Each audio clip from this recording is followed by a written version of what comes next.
What's up, guys? All muscle signing in. Beautiful, sunny California day. This is the Boss 302. I know you guys wanted to see the complete unit. It's running, it's driving. We haven't driven it yet, and I've already had it ready for probably, I don't know, about two weeks now at least. It actually only took me a couple days, me and my son, to get the motor, engine and trans combo completely done.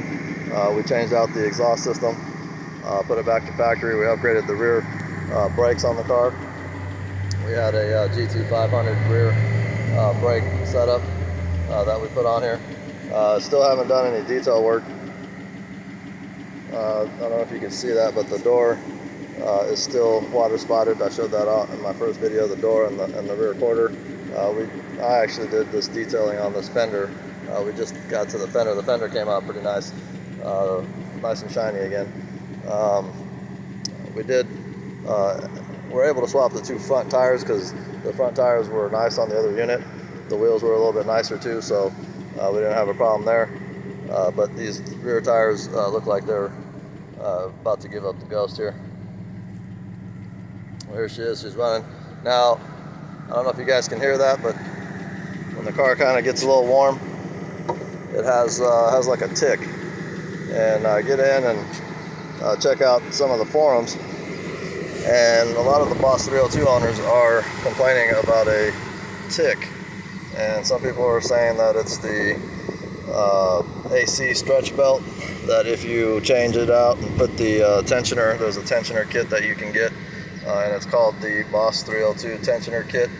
I guess this says it takes away that tick, but I don't understand how that actually will do that. But anyways, we ended up with a low tire pressure sensor light. I don't know, I haven't even looked into that, but this one here has something to do with the seats. I replaced the seats from the 13 model and put the seats, because this light wasn't on when I first got it. So when I replaced the seats, these seats were just much nicer. They only had, a little over 20,000 miles on them, and ended up giving me the light. So I still have to look into that, see if they did anything different with the wiring, or if I have to change out the module or recoat the module. I'm not sure just yet, but we'll figure that out. But yeah, we did the complete interior on this car. We did from the center console, we did the carpeting, the complete carpeting, the seats, the front and rear, basically door panels, basically the whole thing. The whole thing got changed out in here. Even the headliner got changed out. So the headliner is nice and fresh. There was like a little hole, like a not even the size of a, I don't want to say dime because that's way too big, but it was maybe the size of the top of one of those bolts there. So we swapped out the complete headliner. So here she is. Got the oil catch can on it. Brand new Motorcraft battery. Still not detailed. Again, the motor's still not detailed. It's still just sitting here dusty. And I don't know if you can hear that tick. It just kind of does a little. At first, I thought it was the infamous lifter or tappet. The latch adjusters on the old 2 valves and 4 valves.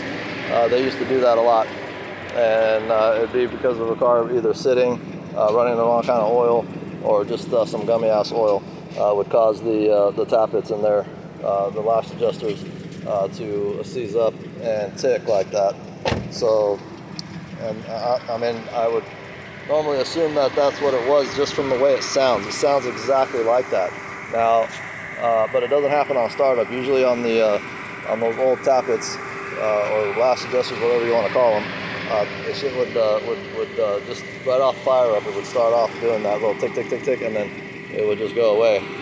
As soon as the car got a little warm, the oil started moving around, and warm or whatever, it would go away. Now this one does the opposite. It starts up, I don't hear anything, and then as it's running, it gets a little warm, then it starts coming in.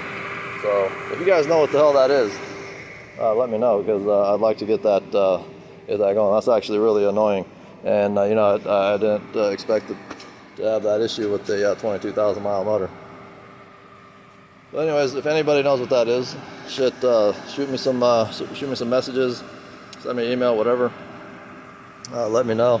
It's a little hot out here. We're gonna take this guy for a ride. I'm waiting for my son to come back. He's exercising his Cobra. I don't know if you guys know my lot, but usually this whole thing is filled with cars. I got my E55 out. We took that out for a ride. We just take them for a couple exits every now and again. We take them a couple exits on the highway, bring them back in. I call it exercising my fleet here. So it sucks. That's one thing that when you own a lot of cars, it actually has there's a lot of things that you gotta maintain and keep track of. And for instance, batteries every winter. The winter devastates the batteries. It gets cold, batteries die. So I bring them in. I try to bring in all the batteries. I kind of have like a little maintenance area for my batteries. So every winter, the batteries, if you need to replace 4 or 5 batteries over the course of the winter, that's $500. And it's just not batteries. You're looking at tires. Usually tires. You have a nice set of new tires. If you don't drive the car, it's kind of a waste because the tires, like these Continentals, they're like $200, $200, $225 a piece. I don't know, but they end up dry rotting. They go away. So I kind of tend to leave old crusty tires on cars that I'm not driving. That way I don't incur any costs that way. And then if I decide to pull that car out and then use it as my daily, which sometimes I do, we'll put a fresh new set of tires on it and then run it. And then whenever it gets parked, you can kiss those tires goodbye. But anyways, there she is. She's running. She's got the AC blowing nice and cold. We're going to take her for a spin. And let's see, I got these buttons, but on the 13 they were a little different. Also, the cluster was a little different. We had the track app cluster on the other one, and I might be doing an upgrade on that. If you guys know how to do that, if it's a pretty quick, straightforward install, you guys let me know. But from what I've read, I think the cluster has to get programmed with the current mileage, which is, I'm trying to find that here. Here we go. Where is the miles? We're looking at all kinds of different stuff. I wonder why on camera 83.4. I wonder why on camera it does that flickering. It's not flickering, but that's just kind of weird. It always does that. It seems that like only on this vehicle. I've never noticed that before, but 83.403 on this car. 22,000 mile engine, 22,000 mile trans. But there was a little hiccup because I basically we pulled the transmission out. I keep going in and back and forth over here, guys, because it's a toasty one out here. It's like 95, 96 out here. So I kind of try to come back and forth into the shade. But what was I saying? When we dropped the engine and trans in, there was a little hiccup, and it cost me about 3 hours worth of work. I'll tell you that. Now on the 13, this little asshole right here is your skip shift solenoid. Okay, on the 12s, they were wired into the harness. And if the computer doesn't see it, you'll get a code. I don't know if it sets off a check engine light. It didn't show a check engine light, but what it did is it showed a pending fault, or I think it's a pending fault. What it showed up on my scanner. But this shift solenoid, it'll say skip shift not found or something like that. I don't know exactly what it said, but just basically saying that it's not getting a reading from it.